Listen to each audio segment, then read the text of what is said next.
Hey, what's happening, everybody? Thanks for tuning in to another episode of Let There Be Talk. Today is September 5th, 2016, and this episode is brought to you by my fantastic sponsor, El Cajon Harley. If you're listening today and you're off, head down to El Cajon Harley today. They got the whole 2007 demo fleet there. You can take a test ride on the brand new engine, the Milwaukee 8. Do not miss out. Head down there today. Ask for my boy Greg. Don't go down there and not ask for Greg, or you'll miss out on some incredible deals. He's the man. I love the dealer. Go check him out. Maybe you just need your bike serviced, or you need some motor clothes, or you want a new motorcycle or a used motorcycle. Head down there today. They got fantastic financing. Harley has some great rates right now on some 2016 selected models. You can get I think it's 1.99 financing with no money down. Head down there. You think you can't get financed? Wrong. They'll get you financed. They'll get you on your brand new dream machine. It's time to get yourself a motorcycle. The winter is coming. It'll be nice and cool to ride. No more of this 200 degrees out. Perfect time to get a motorcycle. Perfect dealer to do it. I don't care where you live in the United States. Even if you live in South Africa or England or London, fly over. Get yourself a Harley at El Cajon Harley.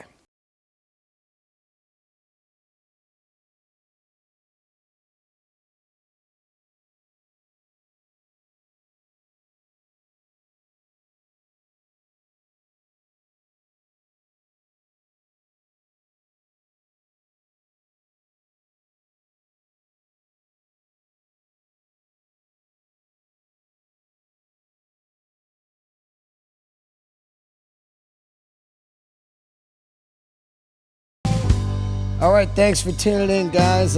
Just walked in the door right now from Arizona. Was headlining out there all week, Wednesday through Sunday, a long one. Woo, man.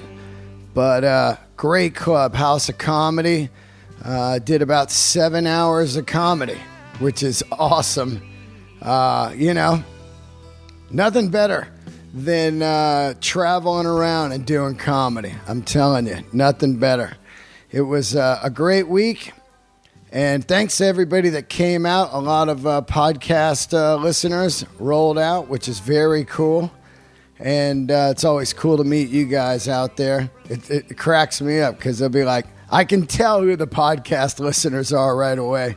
You show up and rock and roll outfits or biker gear or whatever, I'm like, that's that they listen to the podcast. Anyway, thanks for coming out.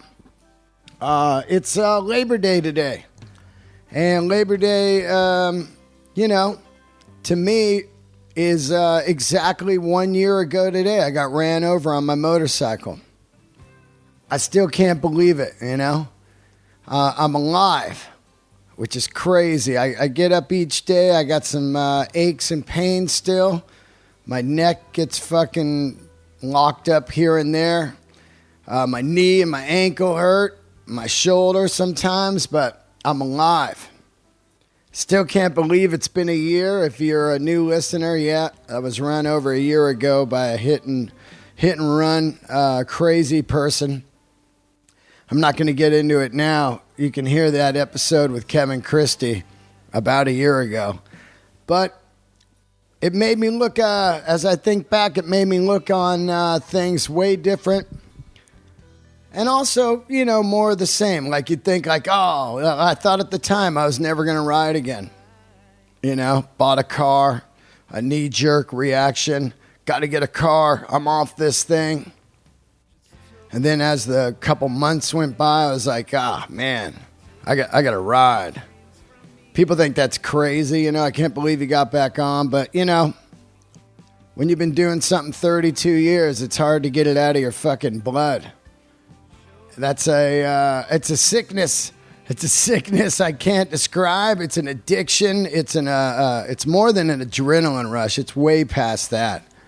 It's just as corny as it sounds. It really is a way of life. You get on two wheels, and for some people, you just fucking fall in love with it, and you never stop. I see 70, 80-year-old men riding around still. And I think, fuck, man, those guys they've got to have some serious miles under their belt and stories.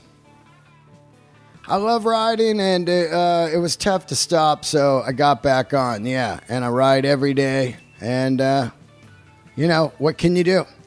I remember that day, and I don't know if I ever told this story. I think I told it on another podcast, but I remember specifically that day. I rolled down to the bottom of the hill where I lived, and I was sitting at the light, and for some reason, this fucking thought came to my mind, and it would never come to my mind, but it just planted in my mind. I thought to myself, man, if I got hit today, I would remember the day every year. It would be Labor Day. And I think that came to my mind because years ago I got a DUI on Cinco de Mayo. So every year when Cinco de Mayo comes back, I'm like, oh, that fucking DUI. I never forgot it because of Cinco de Mayo. And that's how this crash is embedded in my mind. Labor Day. And, I'm up. I'm feeling good. Life is way too short to sweat anything. I realized that over the year.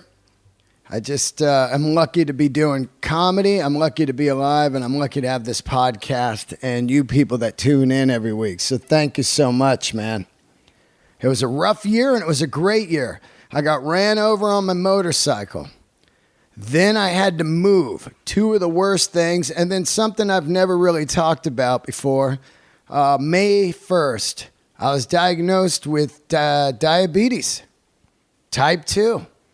I haven't really talked about it. Of course, you could see I lost a lot of weight. And one of the reasons I didn't talk about it was I was freaked out. I was pretty depressed. And I felt like a loser, like, oh, fuck, I broke my body. I broke myself. What an idiot. And I didn't want to really bring it up because I knew that I'd get tons of emails of people saying you should do this or you should do that and this or that or, whatever. I needed to really figure it out for myself. And I kept thinking, man, what a fucking year. Run over, got to move. Now I got diabetes. I'm just starting to get somewhere in comedy. What the fuck? I'm done. And I realized something real quick. One thing, if you have diabetes, talk about it, man. If people talked about it, I wouldn't have fucking got it. I don't know anything about my body. I know everything about a 49 Harley, 50 Harley. I don't know anything about my body. It's crazy. I even had Rick Ingram on who talked diabetes the whole episode, and I still was confused, but anyone can get it. And also, I can tell you right now, it's in remission. I immediately lost weight. Changed my diet. No sugar, no white rice, no flour. Exercise every day. And for the first month, it was a nightmare. I felt so bad. I can't even tell you how bad I felt. Quitting sugar. I've been eating sugar since probably 1 year old. Cereals. Everything since I was 1. Coca-Cola, bread, everything. It's just straight up sugar till I was 50 years old. And I quit cocaine, cigarettes, booze. This was a nightmare. This beats all those. I was waking up in the middle of the night, cold sweats, mad heart racing. My feet were hurting. My eyes were fucking, burning. It was crazy, man. It was crazy. I'm glad I could talk about it now. And the thing I learned about it the most is, just fucking change your diet. Just change your diet, man. I'm actually in one way happy that diabetes hit me because I probably would have just died like a couple years from now from like a heart attack or fucking whatever from lack of exercise or just eating shitty. I didn't eat a lot of fast food. I never eat fast food. It wasn't that. It was just, You think you're not going to get hit with it, but I was juicing every day. That fucks you up, just spiking your pancreas. And I'm only telling you about this because you might think like, I'm not going to get that, but here's some things I was doing. I was eating acai berry bowls. I was juicing. And then, of course, I'd eat Chipotle with white rice and a tortilla. There's sugar, hidden sugar. Everything, man. Everything turns into sugar. I've become a fucking ninja reading these labels on shit. You pick it up, you go, I can't eat that, man. I look at it so fast now, I'm all, this is out. But I'm glad, like I said, I'm not glad it happened, but I am in one way or another because it probably saved my life, and I do feel way better. It didn't happen right away. People go, I bet you feel way better. No, I don't. I feel fucking horrible. I'm tired all the time. I'm dying for some fucking pizza and ice cream. I don't feel better at all. And it was really weird to do comedy, too. I was out on the road not talking about it, so I'd be on stage, and I would be about 30 minutes in of doing an hour, and I'd start to I would get like foggy. My thoughts, man, I'd be trying to remember my jokes. I would felt like I was low on just brain power. So yeah, it's been a fucking crazy year and a challenge, but my point, I guess, is no matter how shitty it gets, look, I got ran over, I lost my apartment, I got diabetes. I still thought positive at the end of the day. As fucking dumb as this sounds, I was just like, you know what, though? I'm doing stand-up, and I got this fucking podcast, and things are good. So I just wanted to share that with you guys, man. If you think shit's fucking bad, in a day, maybe 2 days, a week, whatever, it gets better. It really does, man. A lot of shit sucks, but you know what sucks the most? Death. That is the bottom line. That is the bottom line. Death sucks, man. So anyway, that brings me to this day right here of having one of my top 10 dream guests on this podcast. And it makes me pretty fucking proud. I sat down years ago and thought, what if I could get this guy or that guy or this guy? What would I ask him? And today, that guest is Mr. Rich Robinson from the Black Crowes. A total dream guest. Of course, I've had Mark Ford on. I've had Steve Gorham. And Black Crowes, one of my top 5 favorite bands ever. Really, really changed my life. And probably made me really fall in love with music during the era of the America tour and the Three Snakes tour. Of course, I loved music, but it made me dig deeper. Bands like Black Crowes, Mother Hips, stuff like that. It's tough to interview someone that you absolutely fucking respect to the highest level, because as he sat on my couch at my fucking house, which was hilarious to think, I realized it's so hard to interview somebody like this because my mind is racing the entire time. I want to get every fucking thing I've ever wanted to ask this guy on tape or on digital card as this fucking thing's done. And it makes it really tough because I'm just sitting there like, what about this? What about that? What about this? What about... And I need to just sit back and listen, which I think I did a great job. Of course, I could have talked to him for hours, but he had a busy day. He was only in town for one day, and to have him was awesome. I really, really realized something as I interviewed him. I could never take sides on any kind of stuff like the bands broke up, I'm down with Chris, or I'm down with Rich, or any bands that are like that have broken up. You can't take sides. It's stupid. I just think about how happy I am that at one point 5 guys came together and magically made a fucking just a fucking body of work that blows my fucking mind and inspires me every day I put it on. Any of their records. You know, it's not about he said, she said, and I do believe one day probably they will get back together. Right now it doesn't look like that, but it doesn't matter. I think bands need to go away a long time and then they come back and they realize how great it is, like GNR. And I realized something. I judged Rich Robinson all my life as he must be a downer. He doesn't look fun. And all that, and that was an idiot move on my side because I really realized something. At the end of the day, Rich Robinson is exactly the band member that I want in my band. A killer fucking songwriter, looks great, amazing gear, and a professional. That's all I really want. As much as you think you want the outlaws and the crazies in your band, as soon as you're in a band with them, they make you fucking crazy. And of course, that's what makes a band great. Half crazy people, half sane people, and they get together and they get this ship across America, playing music. So like I said, man, I'm so happy to have Rich on, and I'm happy to be alive. And thank you, everybody. Enjoy yourselves on this Labor Day. I hope you have today off and you're chilling at the pool, drinking some wine coolers.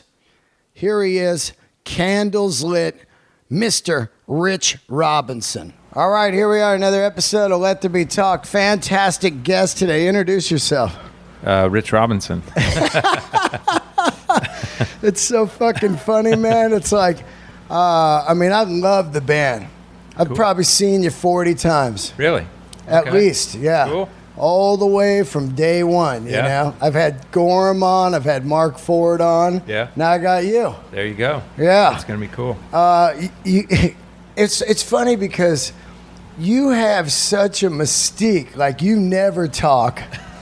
And now you're like in a frontman position where you got to go out and do interviews. Is it weird? Yeah, I mean, I guess so. You know, it's... My brother had the gift of running his mouth a lot. You know what I mean? And that is a gift, man. And I never had to, so it's not something I'm necessarily the most comfortable with, but it's cool. It's a weird thing because, like, I've met you a few times over the years, and it's just like, uh-oh, here comes Rich. Is he mean, or what is he? You know what I mean? Because you really, you're smiling right now more than I've ever seen, you know? Yeah. And well, I'm always working. So I always have I'm running the band. So and I'm just making sure everyone's going where they need to go. And so my concentration face is kind of a stone face. Yeah. I can't help it. It's just the way it is. Totally your personality. That's hilarious because I sometimes relate to you so much playing music all my life. I loved to get high and get crazy back in the day, but then I would have to run the business of the band, even though it wasn't like your level or whatever. But it's so nerve-wracking, right? When you're like, these fucking guys, even getting a guy in a lobby call, you know? Like they're just in bed still and the flight's in an hour. Yeah, it gets, but it's... trying to just make sure, because what we do on stage was always important, and those songs that I wrote, that was my deal. You know what I mean? Like I wanted to make sure we were all kind of floating on the same place. You know what I mean? Chris always did what he did. Yeah. But I was worried about the band and what we were going to do and how we were going to sound, and that's how it was. It's incredible. I've had a lot of guys on here. I only have people on that really inspire my life. It's not a promotion train or anything like that, but your songwriting, dude, I think is so underrated. It's fucking mind-boggling to me, the amount of tunes you wrote. And I'm not talking about the surface hits at the top of the first record. Once those fans are gone, I'm like, cool. Yeah. Now we got some fucking music heads in the shows. Yeah, the thing, I just wrote what I liked, ultimately, and I approached it in a very non-conventional way. And then also, just sort of I always let the music dictate what the record was going to be like. So it's kind of cool to get in there and just, people are like, oh, what's your concept for the record? Or what's this going to be like? I don't know. Right. Let's go in there and see what it looks like. I have to feel it. You know what I mean? I have to get in there and feel it. And with the open tunings and all that stuff, it's just kind of how I did it. We never thought about hits in a million years. I wouldn't know how to write a hit. Right. We had them. It was amazing when it happened. We were like, whoa. Who in a million years thought anyone would like that song? You know what I mean? Like, kind of like, whoa. But yeah, my goal was more just to write these songs. And early on, Chris was in there with me. You know what I mean? And so we would sit there and write these songs together, and our roles were pretty defined, and it was great, And then as time went on, I think our taste changed and kind of went somewhere. But yeah, it's funny, people still come up to me and like, oh, I can't believe you wrote She Talks to Angels. And it's just like, yeah, we had about 10 other records, to listen to. Unbelievable, right? Yeah, I mean, it's funny what you just said there, where you said your tastes change. I listened to the new record, which, by the way, you got a fucking hell of a record here, man. Thank you. Yeah. I mean, this record is really fucking good. Thanks. And I'm saying it in a surprised way because I feel like an asshole, and I know a lot of people do this. When you're a huge fan of a band, like I never ran out and bought Joe Perry's side records or anybody's side records, and I don't know why, because I yell at people like, you mean you don't listen to Black Crowes after the first record? But now I feel like the dick, like, you mean you don't listen to Rich Robinson's solo records? Because I did buy Chris's stuff, even the first stuff. Oh, you are a dick. I mean, because back then he was putting records out, I'm just kidding. And well, it's all about contextualization, So people always 99% of people will associate the band with the frontman, and that's just the way it is. And frontmen benefit from that, no matter how much they had to do with making the records. I mean, it's even Robert Plant went out and had a much more fruitful solo career than Jimmy. Yeah, and Jimmy wrote all that. Yeah, that's crazy, right? But it's there's a hump. People have to recontextualize, and maybe my stone face drove some people away. I don't know, but like I said, I was just up there trying to get it going. But yeah, it's hard to kind of piecemeal your favorite band or your favorite sound, and I've noticed with the Black Crowes and Black Crowes fans love that band so much, that it's big almost time. like they don't want to go there, and Chris's stuff is maybe different enough because he never wrote the music in the Crowes, so his take on music and where he takes it and what that music inspires him to sing is far different than anything the Black Crowes ever did. I was never a Grateful Dead fan. I never tried to write Grateful Dead music, but that's where he is. That's amazing you say that, because I really think that you guys would be long gone if you didn't slip into the Horde tour that year and start to. I mean, it really kind of comes on around the Amorica tour where you start turning into a jam kind of style band. Was that, and I often thought was because Chris loved the Mother Hips, and all of a sudden did he come in and say, we need to start jamming on stuff? How did the transformation happen? It had nothing to do with the Mother Hips. It was just Grateful Dead. Grateful Dead. Just like one summer, he just went and he was hooked, and that was it. And he, always spent his life, really into other people. So like early on the Faces. Faces, Steve Marriott, Rod Stewart, Frankie Miller, Keith Richards, all these people that he wanted to kind of, loved and absorbed into his whole thing. And then when it was like Jerry, that was it. Right, and that's where it stopped. And what year was that? Is it that was around right before Amorica? Right. Because I'm at Laguna Seca, and all of a sudden I'm like, wow, this is a totally different band. Of course, it had Wiser Time, so it's kind of Allman Brothers style. Yeah.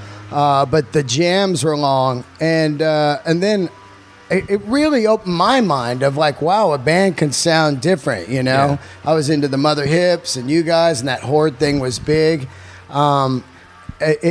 I enjoyed it, and I think it kind of saved the Crowes for a long time. Possibly. You never know. what we never did, we never tried to be something. Right. We just were. And we were always on our own. And I never really considered us a jam band, but we were never a pop band. We were just the Black Crowes. Right. And no matter what we did, that's who we were at that time. We never really fit into any, scenario. I mean, if we were a great jam band, we would have been Fish. You know what I mean? Like we would have been playing stadiums and all these people would have come out. But we always played to our audience, and our audience followed us to a lot of places. And, that's just the way it happened. And to me, I will say that's specifically going into Amorica, and when Chris really started in with the Dead stuff, that was a huge shift for us, because I was still writing A Conspiracy and writing these songs. Gone. It's not a jam band song. Those not are at rock all. and roll songs. Yeah. And we were still delving into the nonfiction, delving into the blues, which is where I was coming from, rock and roll and the blues, and sort of experimenting as well with songs like nonfiction. But I think Chris's approach definitely shifted.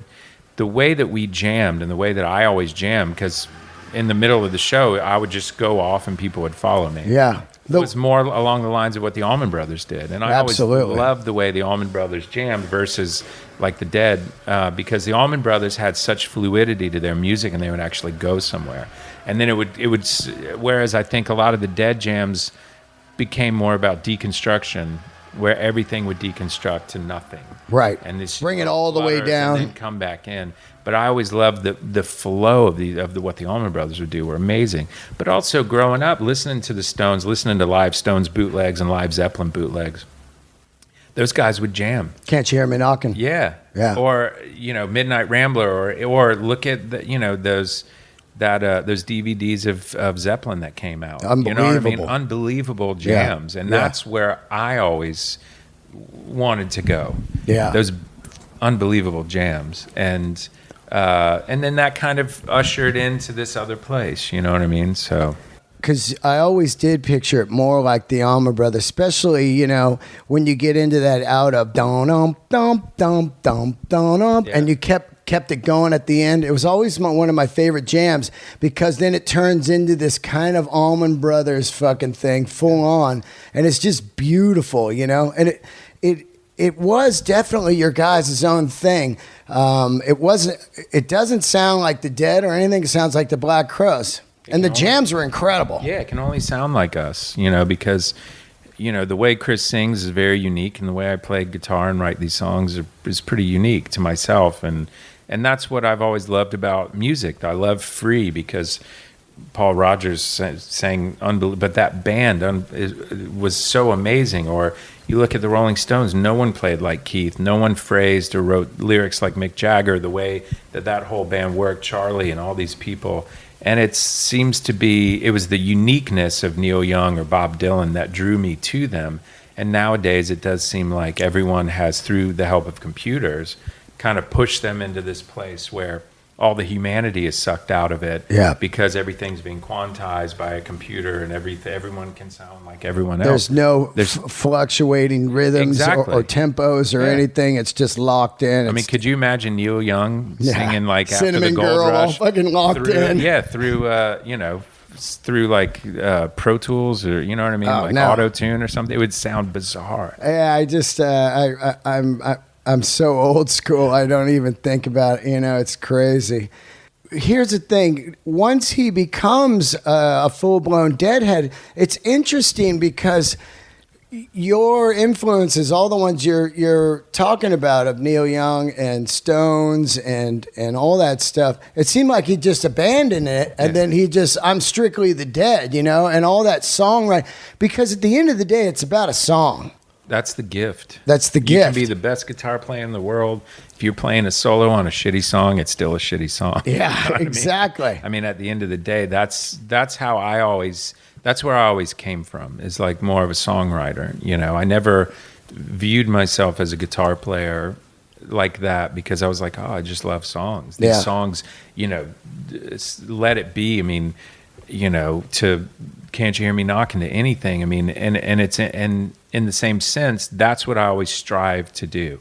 I want to write a song as good as that. I want to write a song as good as, Brown Sugar or whatever it may be. And that's where I was always coming from. I'm not saying I necessarily succeeded, but I always wanted to write these songs that would move people as much as those songs move me. Yeah, if you have a high watermark and then you get kind of close to it, that's fucking a miracle. I mean, absolutely, yeah. I look at the records, all of them. I love them all. Not so much By Your Side. And I don't really listen to the first one anymore because it was pounded in your head, know. But the problem with By Your Side was the production. The songs on there were really Kevin cool. Shirley. Yeah.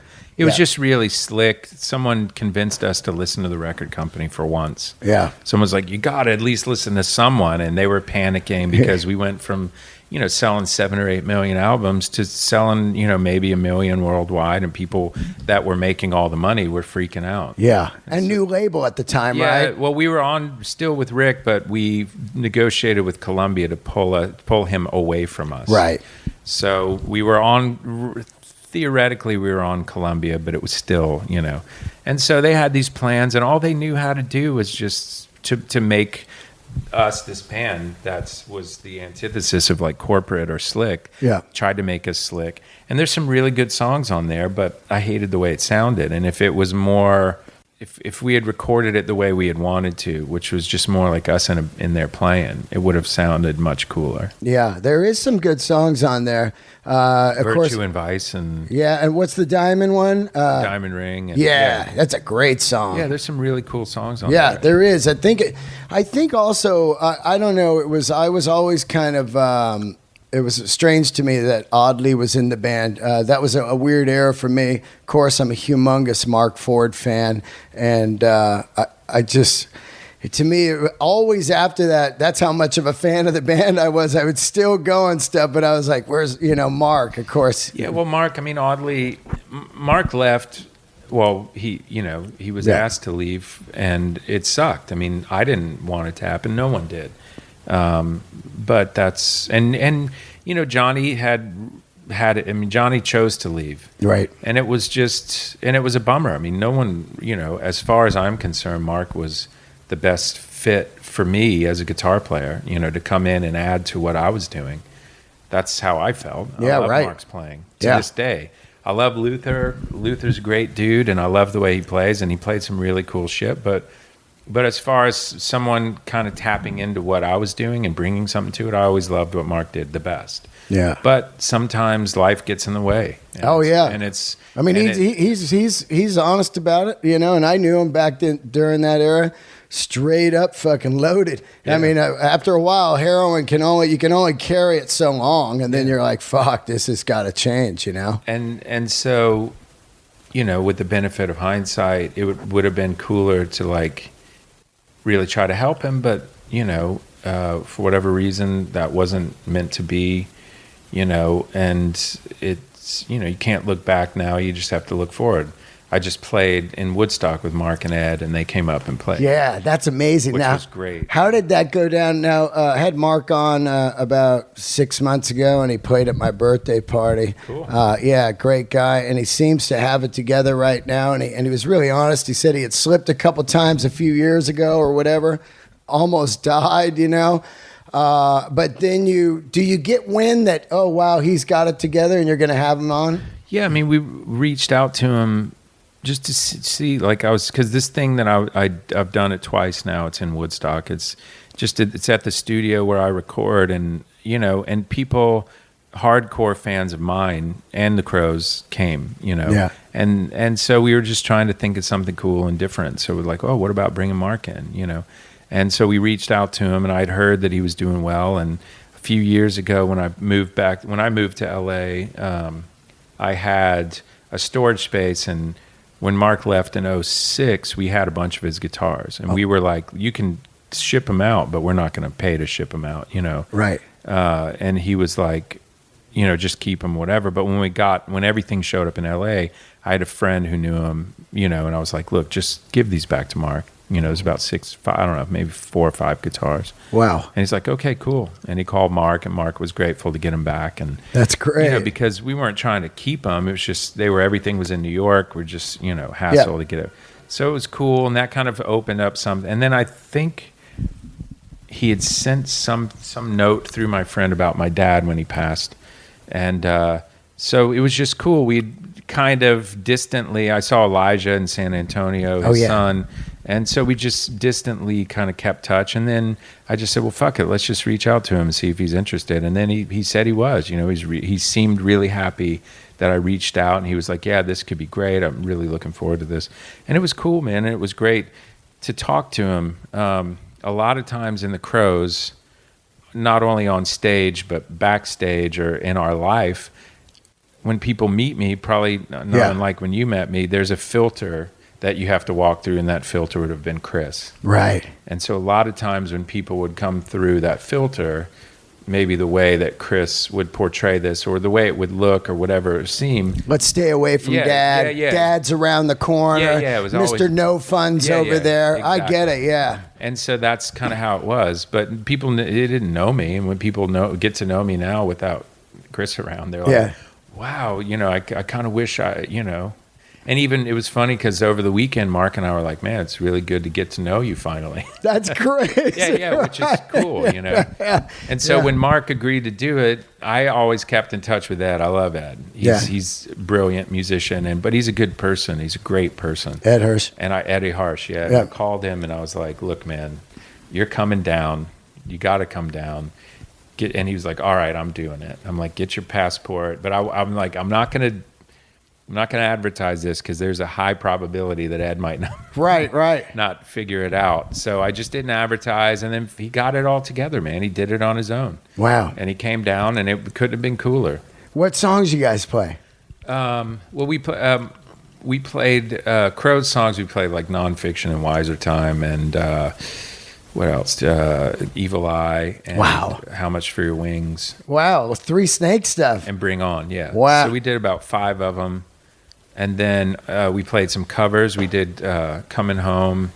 We did Fearless, because Mark used to do that. And we did. I guess the Crows did it. And so he and I sang that.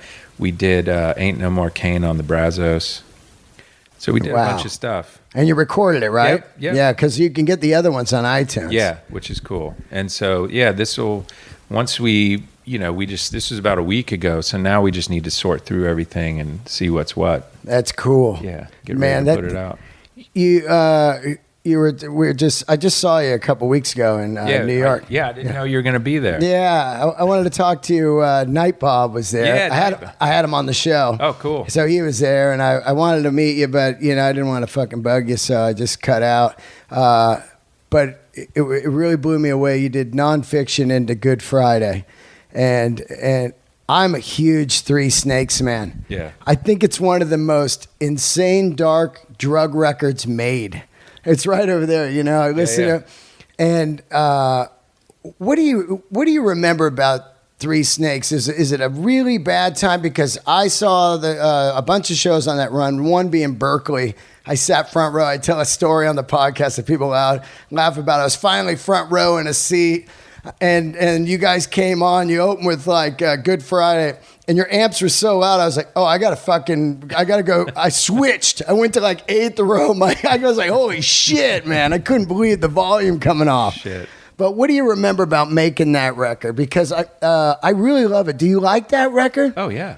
Yeah, it's so dark. It's a dark record, but also, look, people will create their own relationships with records anyway. So for me, it was a heavy record, but I think Chris brought a lot of the weight to that record, for whatever he was going through. Yeah. And lyrically, you mean? Lyrically, yeah. Because it is really dark stuff like Good Friday and Evil Eye, How Much for Your Wings. Yeah. That stuff. And I think that, absolutely. But again, like musically, I was just writing, it's such a subconscious thing. I never know where that comes from. Yeah. You know what I mean? Like that's great. I remember like when there was a song called Bewildered. I don't know if you ever heard of it. I know it kind of floated around for a while, but there was a time on Southern Harmony, the tour where I started writing songs for America, that, you know, like Cursed Diamond and Bewildered, there's some heavy musical stuff going on. Yeah. I didn't know where it was coming from, but it was really heavy. But that, I do see some hope in Three Snakes. You know, the first track has always been one of my favorites, you know. Under a Mountain. Yeah, Under a Mountain. Insane. And so there's, you know, there's beauty there, and sometimes you can find beauty in that darkness, you know. Absolutely. I mean, to me, you know, the America tour is kind of festive, not in a rock and roll way, but more kind of a hippie way. It's starting to get into that. And Wiser Time, of course, being the pinnacle. Everybody's like, oh my God, this is the great new tune. And then this dark motherfucker comes out and it's like, wow. And I was like, wow, this is great. You know, I mean, it is super good. Yeah. I've always loved that record, you know. And, but like you said, it can be pretty intense. Yeah, absolutely. Let's get a little bit into Lions. This is a strange record. Yeah. Lions, a great tour, though, with the Oasis. Yeah. Brotherly Love. Well, Lions was, again, it comes down to, like, production. The songs are great. Like, Lay It All On Me is a great song. Cypress Tree is a great song. You know. Greasy Grass River. And Midnight from the Inside Out. There's a lot of really good songs on there. But it just... The way it was recorded, there was a lot of, it was kind of with Don Was, who wasn't present, wasn't really paying attention. It was it was a frustrating record to make. But I had been on the heels of me scoring a movie, and I scored this movie for New Line, and so I just had free reign in the studio, and I was messing around with all these different sounds and this cool shit, and we had just finished touring with Jimmy, and there was all sorts of sort of Zeppelin stuff, and so it was... That kind of tunings and multi-layered guitar. The guitars are really thick. It's like, you know, comes on. It's like, whoa. Yeah, exactly. And so, but it was really, to me, it's one of my favorite records. A lot of people, you know, there's people that hate By Your Side, and there's a lot of people that had a hard time with Lions. But if you heard Lions remixed and sounding proper, I think it would be night and day.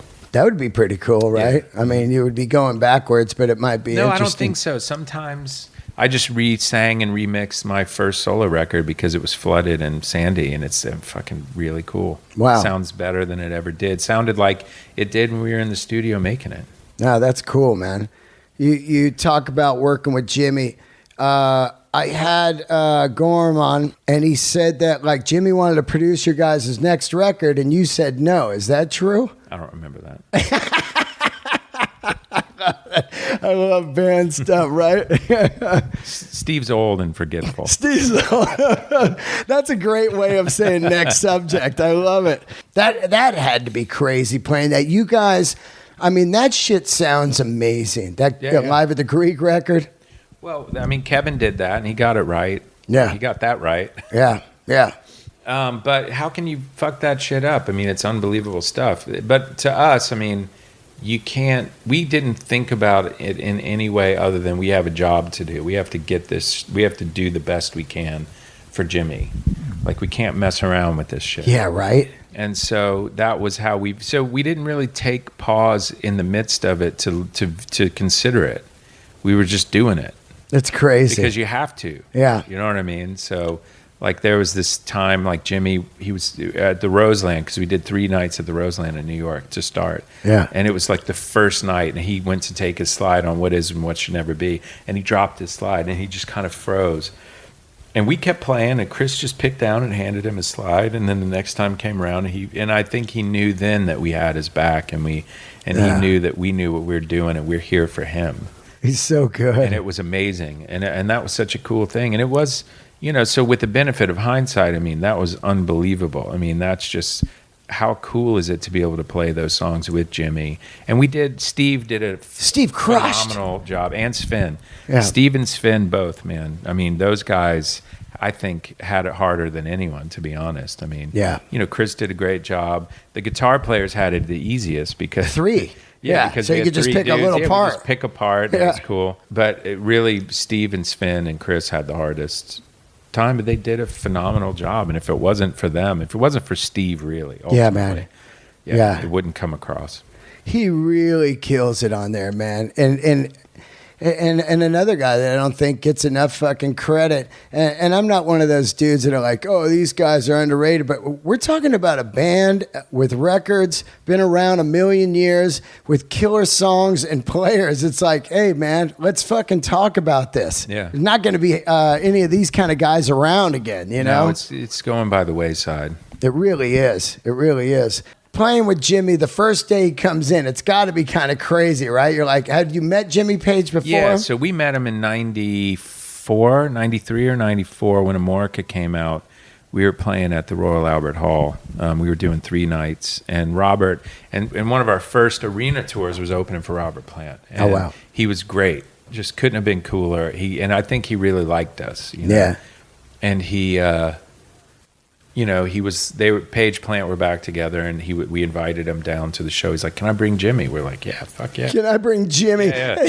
Nah. So he brought Jimmy down, and we hung out, and it was great, and we all got along really well. And then we were playing Paris a few nights later, and Jimmy wanted to fly to come see us in Paris. So we were like, "Okay." Yeah. And then he came, and someone had bought some album. Maybe Chris bought a crate of albums over there. And Jimmy was just sitting there on the ground, and he was sitting like he did in, The Song Remains the Same. Oh, yeah, Like with his legs to the side, he was just looking. And we were just like, God, fuck, man, that's Jimmy. Yeah, right? Yeah, and so he came up and jammed with us that night. Wow, what song? He played, it was a blues song. It wasn't, maybe it was Shake Your Moneymaker. Right. But I think maybe he played on 2 of them. I think that was what it was. But it was so cool, and that was it. And then later when we toured with the Stones, we would play in between the Stones with Jimmy and Robert. Wow. So like we did 3 nights at Wembley Stadium with the Stones, and it was like 1 show, then a day off, and then maybe 2 shows, and then on those days off, we would go play with Jimmy and Robert, and then come back to the Stones. And wow. And so that was how we started getting to know Jimmy more and more. And then the next year, 3 Snakes, I think we played the Albert Hall again, and Jimmy came down. And then we went down to South America with him. Wow. And played in Chile, and Argentina and Brazil, and it was amazing. And then we just really hit it off. And a few years later, this opportunity came up to play with them in London at this charity event, and so we went and did it, and we all had so much fun, and it was so cool to be able to do it. Yeah. And I think he realized that. Oh yeah, probably jacked him up. Yeah. And our manager was like, "Why don't we do a couple of these in the States, see what happens?" And Jimmy was like, "Yeah, I'm all for it." And it was really kind of grassroots like that. That's so cool, man. You've gotten to play and be around your heroes. It's pretty wild, right? Like opening for the Stones. Did you have some conversations with Keith Richards? You were living in Connecticut for a while, right? Yeah, I lived right near him. Did you ever run into him? No, I didn't. I had friends who lived in his neighborhood, but I never ran into him. But they said he would like be at the local store there, smoking cigarettes, buying some stuff at a drugstore. Yeah. But no, I mean, it was, talking to Keith. I mean, when we toured with him, he allowed us, Chris and I, to stand behind his amps every night. Wow. And apparently not every I don't know.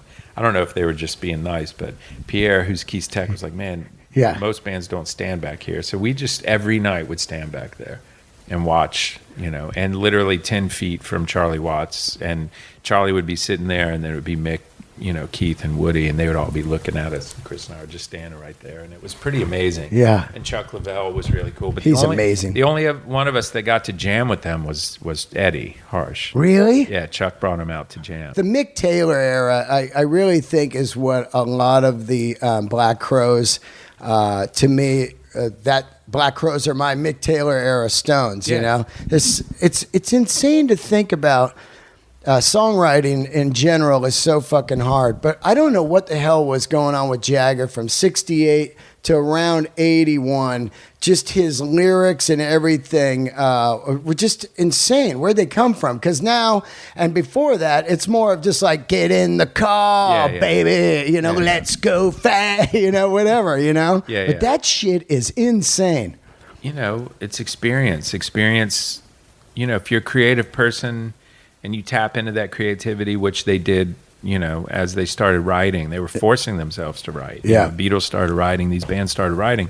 Before that, everyone wrote their songs for them, which is what the problem is now. Yeah. Like committees are writing songs. You have these little fucking dorks in a room writing songs about, especially in the country world, which is pathetic. It's just so about, gross. Tight jeans and beer it's just like literally, man, that's all. You should say something. You have a responsibility as an artist to say something above that means something. And Mick, I think, traveling all over the world, experiencing what they're experiencing, coming from their place where they came from, was able to write songs that sort of spoke to him, that they were talking about metaphors. They were talking, metaphorically, these universal themes, maybe things that they would paint with these broad strokes. Also, Dylan had a lot to do with that. Totally. A lot of people were trying to emulate Dylan. Who wouldn't? Yeah.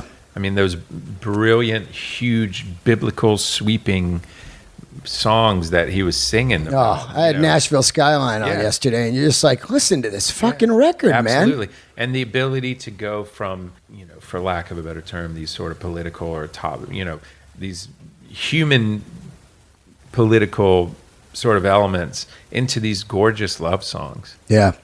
And songs about humanity. And the songs and the love songs and the songs about humanity and everything that he saw were just as valid, if not more, than shit that he was writing early on, the times they were changing or whatever it may be. But I think people were so inspired by that. The Beatles obviously were. Of course. David Bowie was. Yep. The Stones. everyone was trying to emulate that. And so I think Mick was getting out there, and his lyrics were really cool, and they sounded cool, and you could, and they were pliable enough that you could apply any kind of meaning you wanted to them. Are there any, because I'm not aware of how you split the songwriting between you and Chris, but were there any songs in Black Crowes that you wrote the whole things, like here's the tunes? Not until later. Like what? Like What Is Home, or those things. Towards the end. Yeah, because Before the Frost, really, so your new this Flux record sounds a lot like Before the Frost. And I was like, wow, was Rich just writing the tunes towards the end? No, still. The best songs on that record were still written by me and Chris. Right. Although I'm partial to What Is Home, and then there's Aimless Peacock, which I wrote, and somehow Chris put his name on it. But that was just a piece I wrote at home on my sitar. There's a lot of texture and a lot of layers and a lot of stretching as it pertained to songwriting on that last record. But the stuff like Good Morning Captain, Kept My Soul, Long Time Waiting on Love. Great one. Those songs were the ones Chris and I wrote just by ourselves. Me writing the music, him writing lyrics, and those were the best ones still to this day. And look at that production. It's just done up there at Levon's farm. And there's like an audience there, right? And you just track this fucking record. And then you start thinking about all the millions you spend on like Lions and By Your Side and stuff. And you're going like, man, we could have just done it like this, Yeah. That record is really fucking good, man. There's some good stuff on there. Yeah. I'm a freak because I love the Tall sessions and the band sessions. The Tall sessions were cool. They just sounded like shit. And that was Chris trying to produce. Right. Without asking anyone if he could produce. And so it wasn't... the songs were good because the songs were good. That was it. The production sucked. Yeah. And that's why we tossed it. And is it true that, like I saw on one of the interviews where he would just erase your shit, then you'd come in and erase his stuff? Or is that just exaggerated? That's a little bit of an exaggeration. Right. But, Chris hired some sort of weed friend to be. He's like, this guy's going to be the engineer, and so he just went in and did it, and it sounded horrible. It was literally horrible. And so, and then we hired Jack Puig, who's an amazing engineer. That guy's great, and the difference speaks for itself. Now, you guys end up putting it out later. I can't find it. It's not on iTunes anymore. Of course, I own it on CD, but why isn't it on iTunes? No one knows anything about that, what's going on with that band. Wow, that's crazy. Was it a different label, or what was it? No, I don't know. That's a good question. Yeah, because all of a sudden it came out when you guys were getting back together. Yeah. I go to the Beacon shows. I've been wanting to ask you this for years. You guys... you're taking a long hiatus, you're broke up or whatever, and all of a sudden you get back together.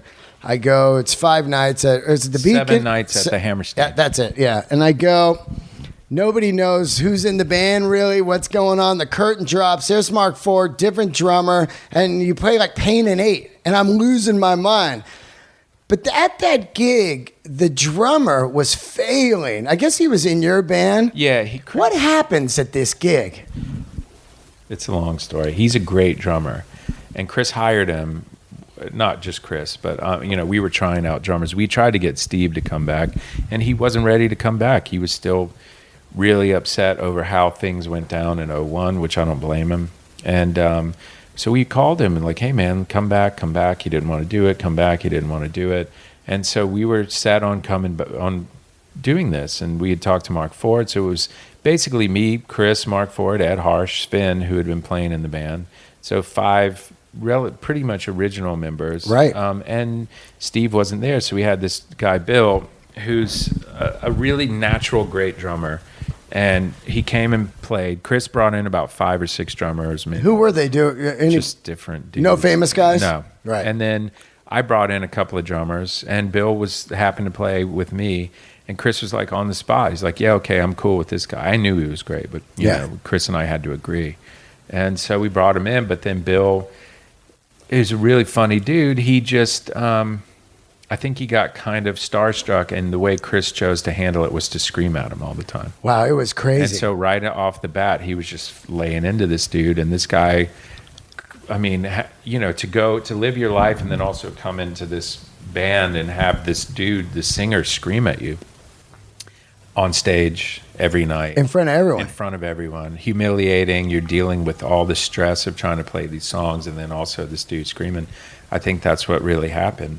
And because actually I talked to this taper who's gone to 100 shows. He's like, the last show Bill played, he was killing it. Oh, yeah? Yeah.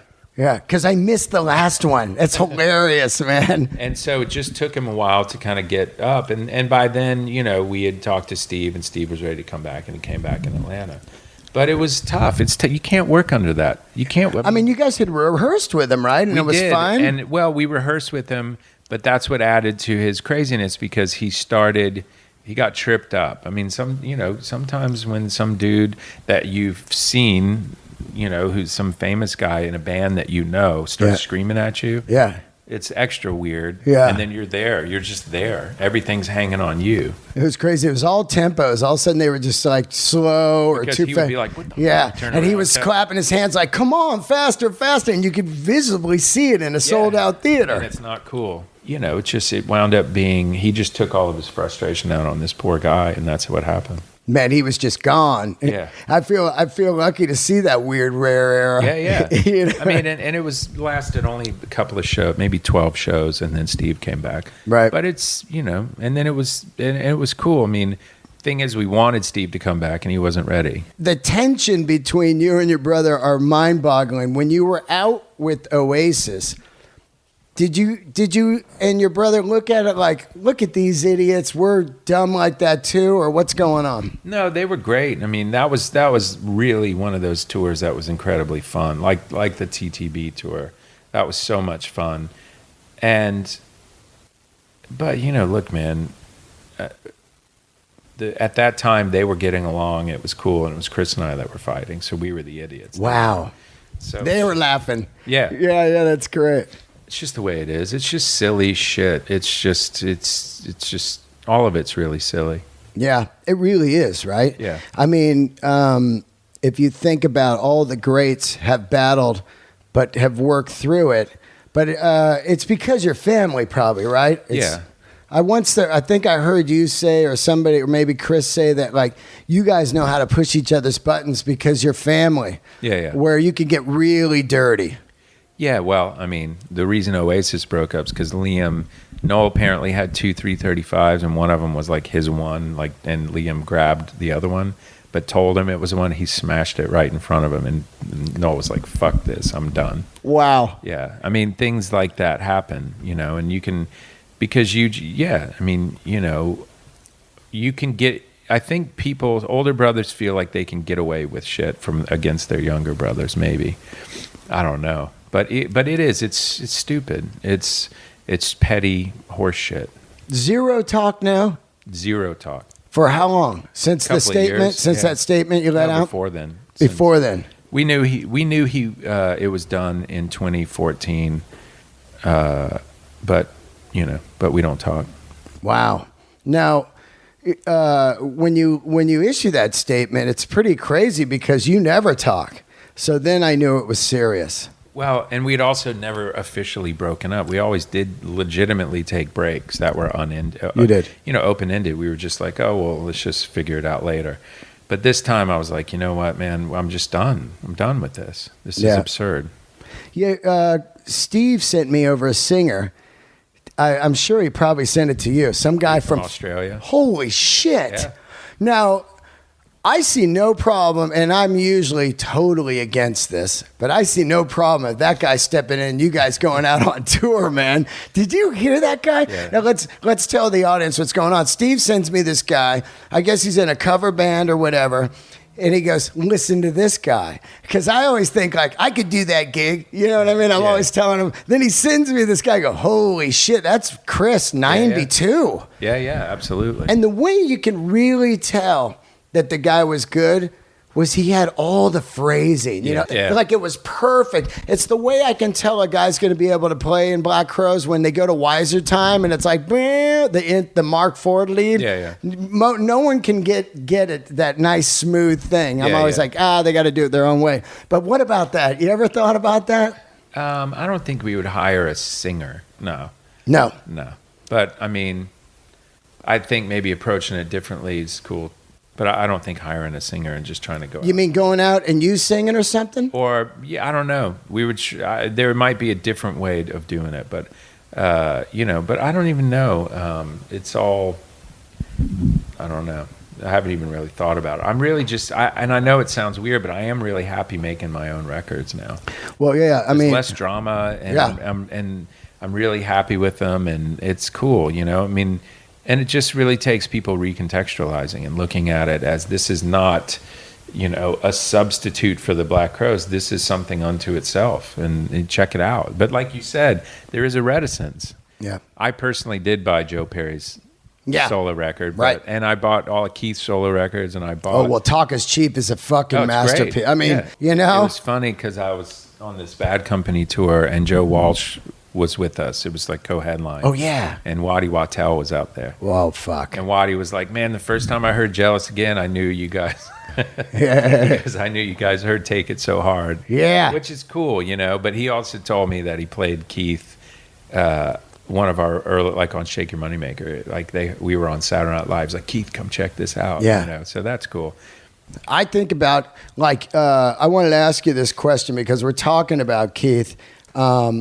You Don't Move Me Anymore, of course. On the new record, you have a song, I think it's not on here, but it sounded like you were singing about Chris, and it was kind of similar to me of the message of You Don't Move Me Anymore. Yeah. This record's great.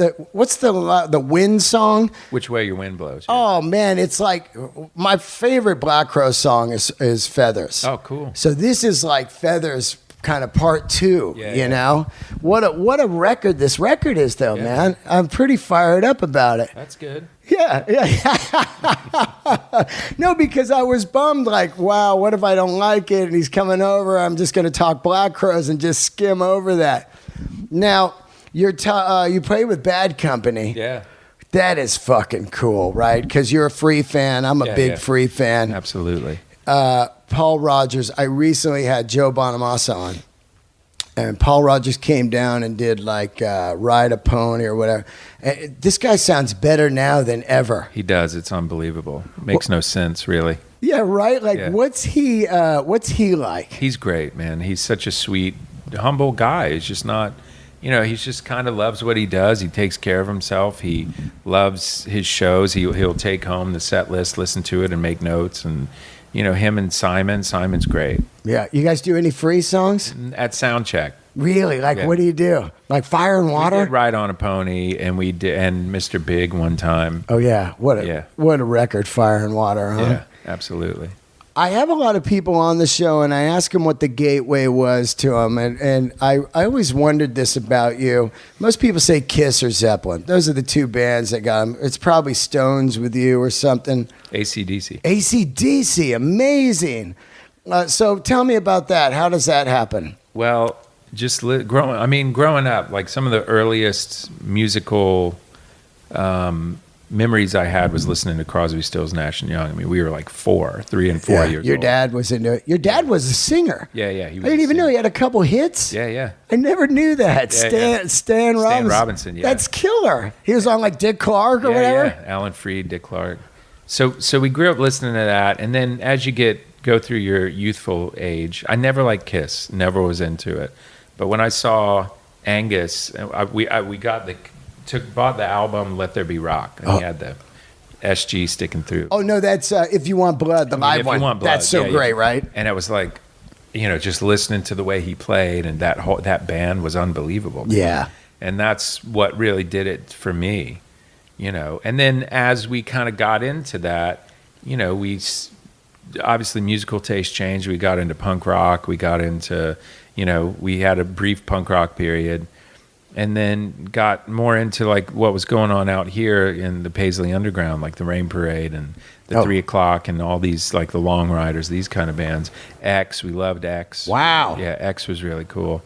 And the Dead Kennedys and the Ramones amazing, and stuff right? like that. That's weird to hear. I always wondered if you listened to different stuff. Of course you did, because that would be stupid for me to think, because your songwriting, it's not one dimensional. It's so great. Yeah, but like Dead Kennedys. Did you get into like Metallica and that stuff? Never went that route. Right.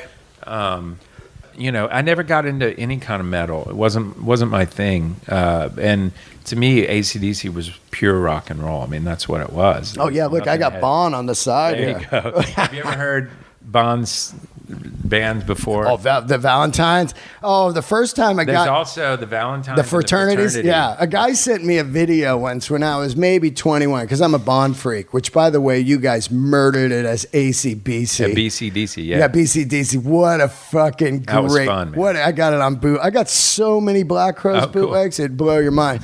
But a guy sent it to me and he said, "You know who this is?" And it was like 4 guys on a TV set. Bond had like bagpipes, and it was like, "Can you take me? I know." It was like this weird, like, Irish kind of rock. Pentangle or something like that. Yeah. And I go, he had a beard. Yeah. And I go, "I don't know who that is." And the guy goes, "That's Bon Scott." And I would have lost so many bets. Waddy Wattel played me that. Oh yeah, this summer. He's like, "Man, have you ever heard Bond?" I'm like, "No." He's like, Don't even look it up. Just let me show it to you." And then when I saw him, he's like, "Look at this," and I was like, "Fuck, man, that's amazing." It is amazing, man. Yeah. I'm a huge gearhead, and have been all my life. I'm more addicted to equipment more than I am a player. I just play just to write songs. I don't play anymore. I'm a comedian now, but my whole life I played, and I worship equipment. To me, it's like pieces of art.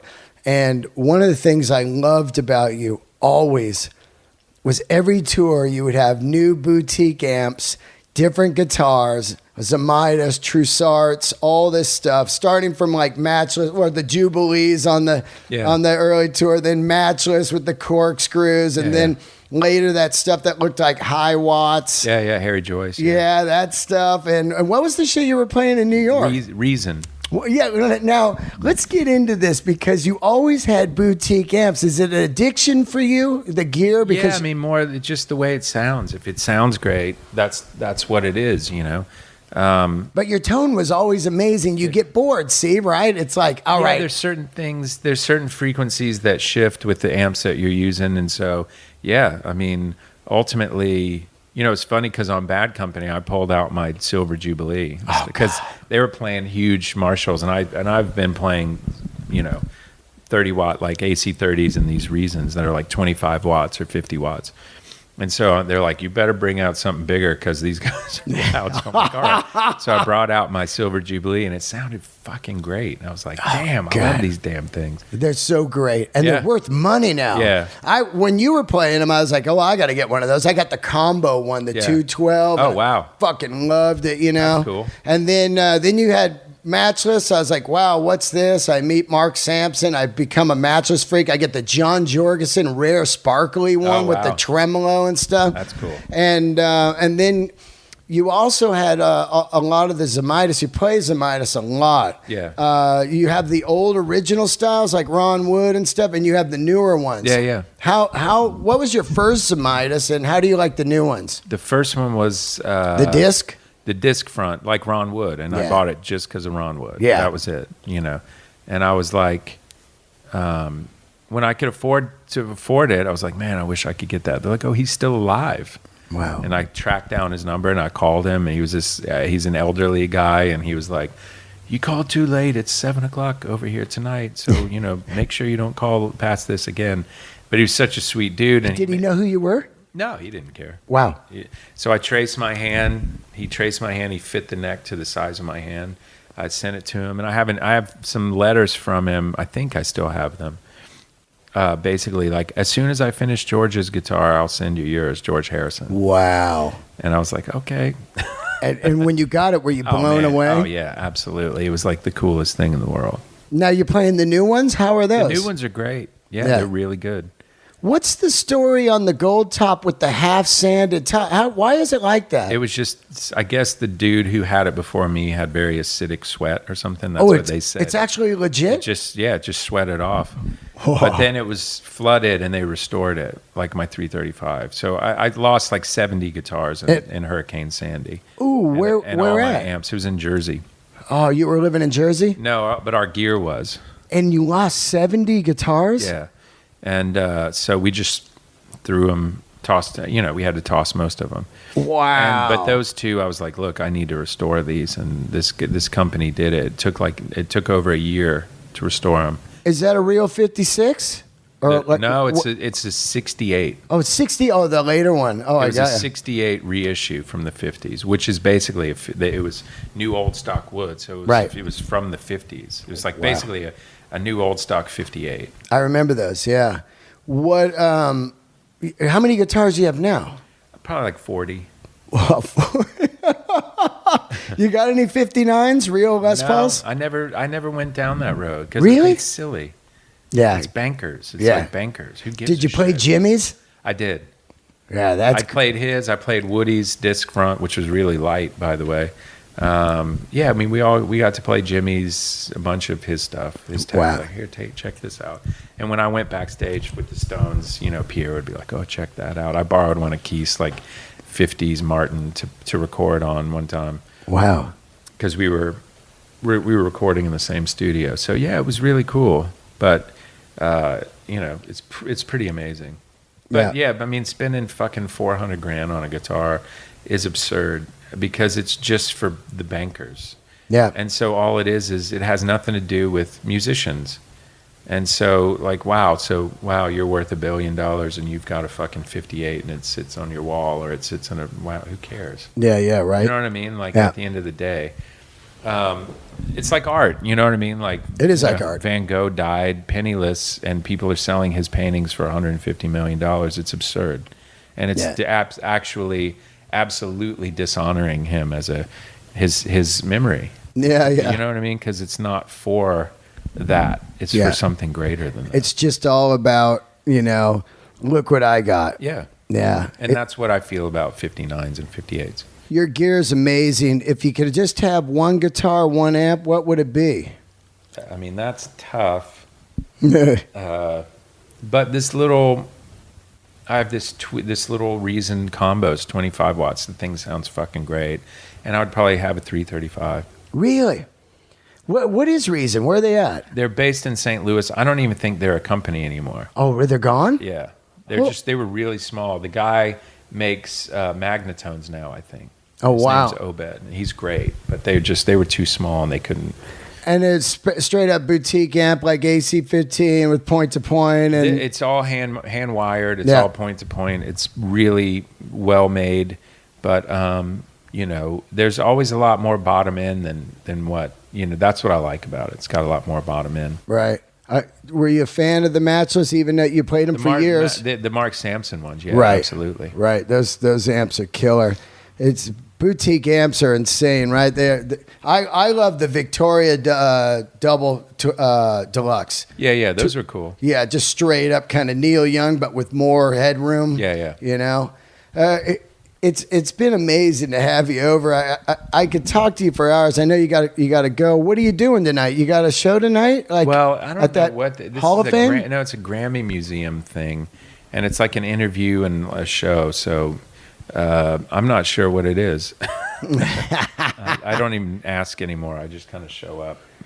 Are you enjoying what you're doing? Yeah, absolutely. Yeah, it's out there doing it. You live in LA? No. We just moved back east, so it's. But it's. I was living out here for a little while. Yeah, my wife's from here, so. And where do you live now? Nashville. Oh, Nashville. How you like that? It's cool. It's. Everybody moved to Nashville. Everyone's moving there, yeah. Yeah, I mean, like Jack White's there, Alison Mosshart, The Kills, all those guys are out there. Yeah. There is some good country There's music. some coming. Jamie Johnson, wow. And also that Chris Stapleton is really cool. Yeah. But yeah, there's two guys. Yeah, you got to sift through that shit. But I'm not there for country music. I'm not. I think a lot of people are like, well, they're the only ones selling records, so let me go make a country record. I'm like, yeah, fuck that. Fuck that. I mean, Steven Tyler country record, I don't need that. There's a ton of musicians there, and it's a cool place to live, and we'll see how it goes. I'm not settled on anywhere yet. Yeah. Yeah, you've lived all over, right? Yeah, New York, Connecticut, Atlanta, LA, and now Nashville. Wow. You got a good spread out. You can get some good shit out there, right? Yeah, we're just still trying to figure it out. But yeah, you can find a cool place out there. Yeah, that's cool. I like old country music. Man, Hank Williams, yeah, right. Willie Nelson, the Highwaymen. Yeah, also, but then like a little more tripped out, like Graham Parsons and the Flying Burrito Brothers, and also what Manassas did with country music too was always like anytime Stephen Stills and yeah, that band was amazing. I love the Eagles, man. Yeah. People try to clown on the Eagles, like Burrito Brothers people. Yeah, the Eagles.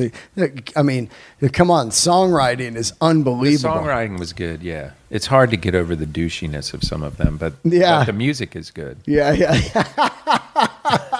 Well, I mean, if they didn't have Joe Walsh, it would have been like, Joe definitely brought a thing to them.